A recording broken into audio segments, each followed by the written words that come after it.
novamente aqui com vocês para essa troca de energias à luz do Evangelho do Cristo, a fim de que possamos, assim, renovar nossas forças para darmos continuidade à nossa viagem nesse caminho da evolução em nosso querido planeta Terra. Hoje, o nosso Evangelho no Lar, vamos fazer uma reflexão em torno de um texto do qual eu gosto muito, que é o Cego de Jericó. E, para tanto, vamos fazer uma prece inicialmente, buscando sintonizar mais ainda com a espiritualidade amiga que está sempre conosco, amparando-nos, abençoando-nos, onde quer que nós estejamos.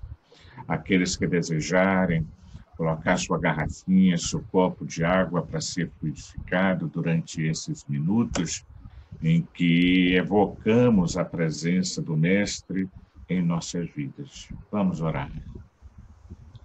Senhor Jesus, disseste que onde 2 ou mais pessoas se reunissem em teu nome, aí estarias presente. Por isso guardamos conosco a certeza inabalável da tua presença entre nós.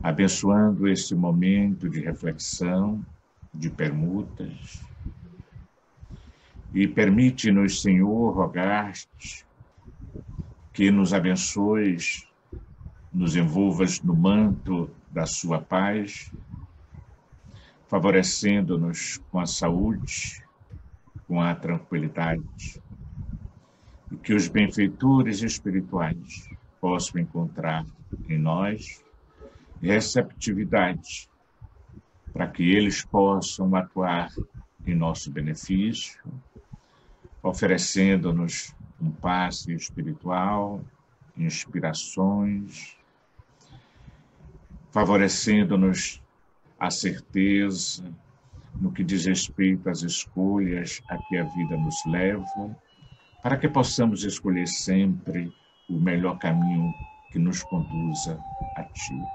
Fica conosco, abençoa-nos e dai-nos a Tua paz.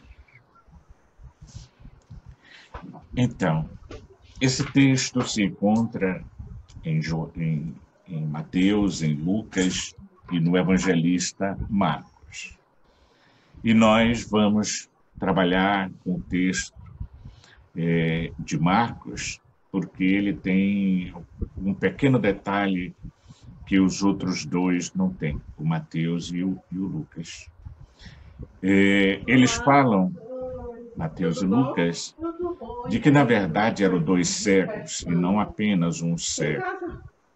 O que faz, de uma certa forma, ter um certo sentido, porque, naquele tempo, os cegos, inclusive, andavam em dupla, como se fosse, com isso, uma maneira de um auxiliar ao outro pelas estradas que eles percorriam.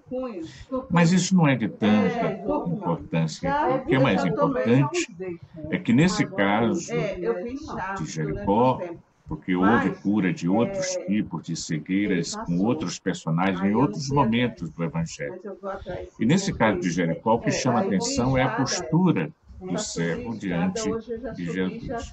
E que é isto que nós nos propomos aqui analisar juntos, para a gente refletir e encontrar possíveis respostas para algumas perguntas, sempre dentro daquele objetivo de buscarmos extrair o espírito da letra, quando nos propomos a esse tipo de análise, onde não podemos permanecer tão somente numa análise puramente literal. E aí, o evangelista Marcos vai dizer assim: dirigem-se a Jericó. Saindo de Jericó, ele, os seus discípulos, e uma considerável turba, uma multidão. Bartimeu, o filho de Timeu, cego pedinte, estava sentado à beira do caminho. E aqui já temos vários motivos para reflexões. E aí fica o questionamento: ele está entrando ou saindo de Jericó? E para alguns, né? A Jericó, que é uma cidade muito antiga, é uma das mais antigas da Bíblia, que tem mais de 10 mil anos de existência, já passou por altos e baixos. E naquele momento em que Jesus ali se encontrava, é como se houvesse duas Jericós, uma antiga e uma que havia sido reconstruída principalmente pelo rei Herodes. E era uma cidade considerada de um bom clima, onde justamente se podia observar verdadeiros casarões, nos termos de hoje, como se fossem verdadeiras mansões, para onde as pessoas de posse podiam ir para descansar, para o lazer, para o prazer, e assim por diante. Por outro lado, também era uma localidade onde se buscava uma vida mais hedonista, mais voltada para as questões materialistas da vida, inclusive o próprio prazer dentro da existência, em todos os sentidos se falando. E é interessante essa citação aqui de Jericó, na cura do cego, que lá se encontrava, porque nós vamos ver ela também participando de um outro momento na vida de Jesus, quando ele conta aquela parábola do bom samaritano, onde um levita, um sacerdote, descia de Jerusalém para Jericó. E aqui há um simbolismo muito bonito, muito legal, que é o seguinte: Jerusalém simbolizando aqui a cidade da paz, né, onde se encontrava o maior templo da época, onde para lá corriam milhares e milhares de pessoas todos os anos, simboliza, então, que ela estava numa posição mais elevada. Portanto, aqui tem a ver com a questão da espiritualidade, ou da materialidade, da vida, e assim por diante. Então, aqueles dois homens desciam para Jericó, o que nos leva a deduzir que Jericó simbolizava aqui na parábola uma baixada no que diz respeito do processo evolutivo, vamos colocar dessa forma. Porque na parábola, quando faz referência ao bom samaritano, não diz se ele estava descendo ou subindo, que ele estava a caminho. Então, a gente deduz que ele estava a caminho com relação à subida pelo ato que ele se propõe a realizar. Né? Então, é interessante porque Bartimeu, nos outros dois evangelistas, ele não é nominado, o cego não é identificado, e aqui em Marcos é. Bartimeu, que era filho de Timeu, que era um cego pedinte, o Bartimeu.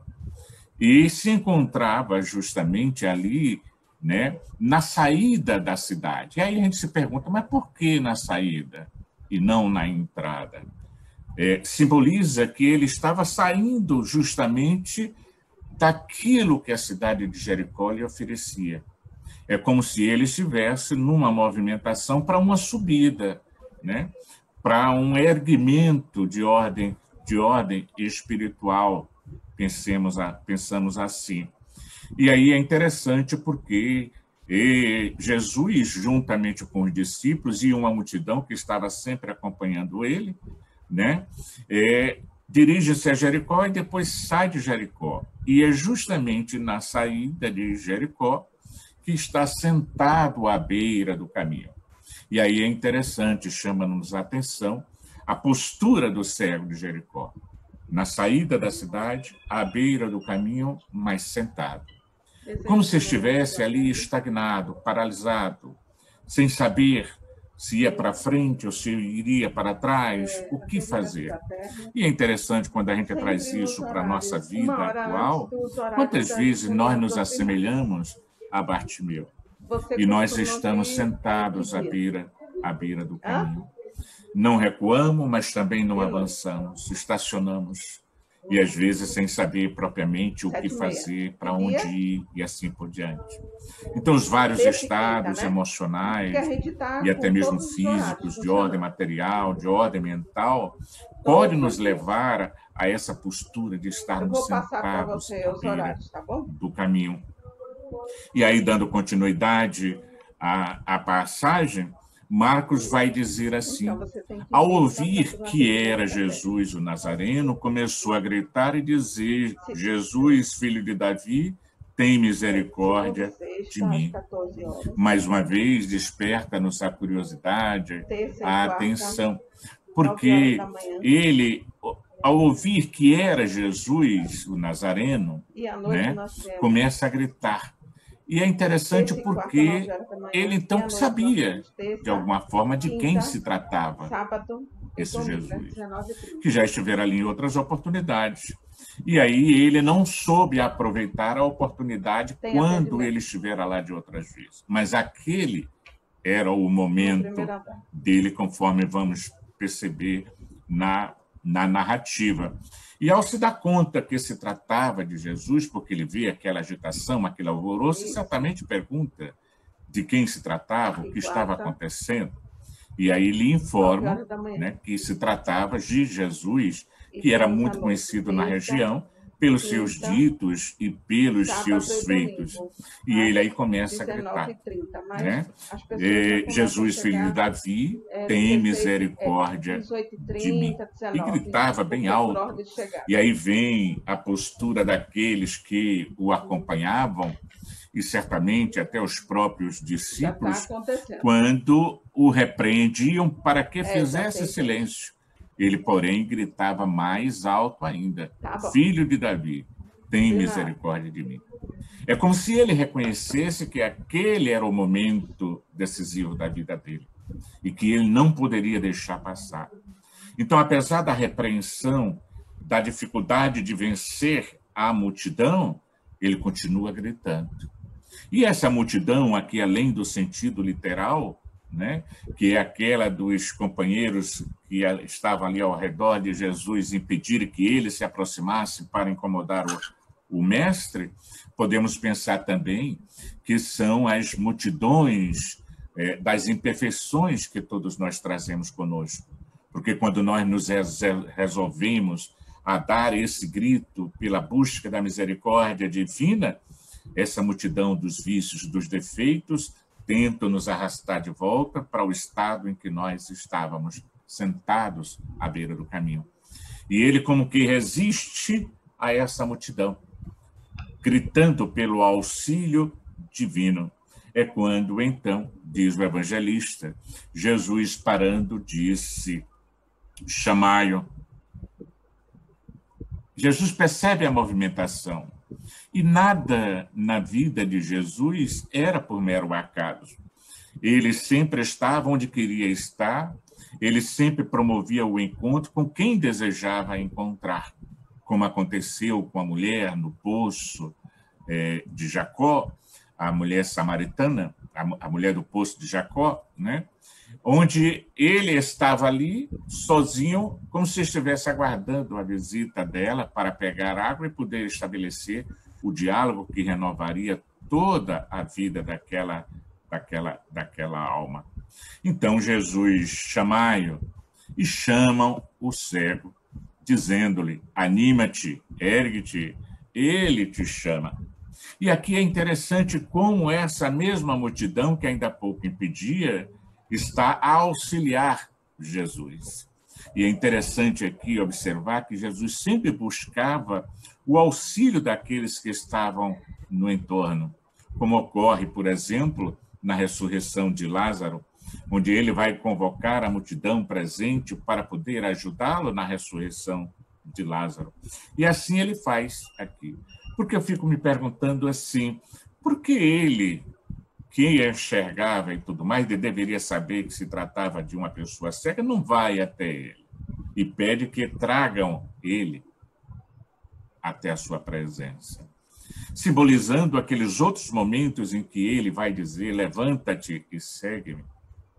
Olha, todos vós que estáis aflitos, vinde a mim que eu vos aliviarei.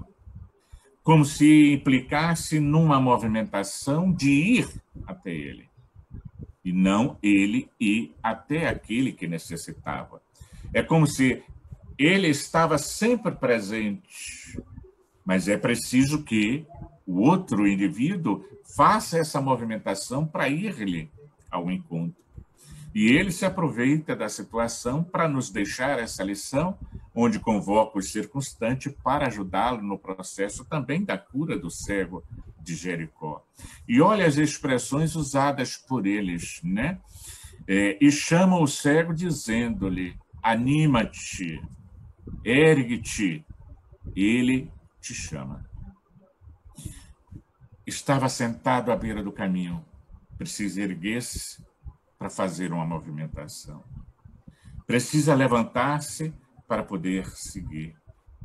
Precisa erguer-se para ir ao encontro de Jesus. Assim como houve com Lázaro, que estava lá no túmulo, e que ao ouvir a voz de comando de Jesus, Lázaro, vem para fora. E ele vem, atendendo àquele convite incisivo do mestre. Ele te chama. Muito bem. E aí a gente vê a postura agora do cego, quando recebe essa senha, vamos colocar dessa maneira, ele, lançando fora o seu manto, saltando, foi até Jesus. E aqui eles carregavam o manto para se proteger das intempéries e tal, e há um simbolismo nisso. Todos nós aprendemos no Espiritismo, somos espíritos imortais que já tivemos milhares e milhares de reencarnações. E durante essas milhares de reencarnações, nós vamos construindo um grosso manto que nos acompanha onde quer que nós estejamos. E para podermos, às vezes, fazermos essa movimentação como cego de nos levantarmos para ir ao encontro dele, precisamos deixar cair essa capa pesada para trás, que nos impede a possibilidade da movimentação de forma mais ágil. É por isso que ele levanta de um salto, larga a capa e vai ao encontro de Jesus. E nessa capa poderíamos encontrar aí simbolizada a presença da preguiça, da inércia, da reclamação, da insensatez, tudo que quisermos colocar nela e que nos impede de ir ao encontro do divino amigo para estabelecer aquele diálogo que vai ser, então, luz para toda a vida. Portanto, chamando o cego, dizendo-lhe, anima-te, ergue-te, ele te chama, ele, lançando fora o seu manto, saltando, foi até Jesus. É como hoje, Jesus está no entorno. Precisamos, como cego, questionar o que se passa. É Jesus que está aqui. Para que nós possamos ter essa atitude de nos levantarmos da beira do caminho para ir-lhe ao encontro, deixando para trás o manto do desespero, o manto da tristeza, da agonia, da reclamação, para fazermos essa movimentação em direção da luz. É preciso que haja, em algum momento, essa movimentação da nossa parte, porque aqueles que estão em torno de nós nos auxiliam. Quantas vezes nós estamos assim e alguém chega e diz, olha, anima-te, isso vai passar, ergue-te, Jesus te chama, vamos lá para o centro para assistir uma palestra, para tomar um passe, para fazer um tratamento.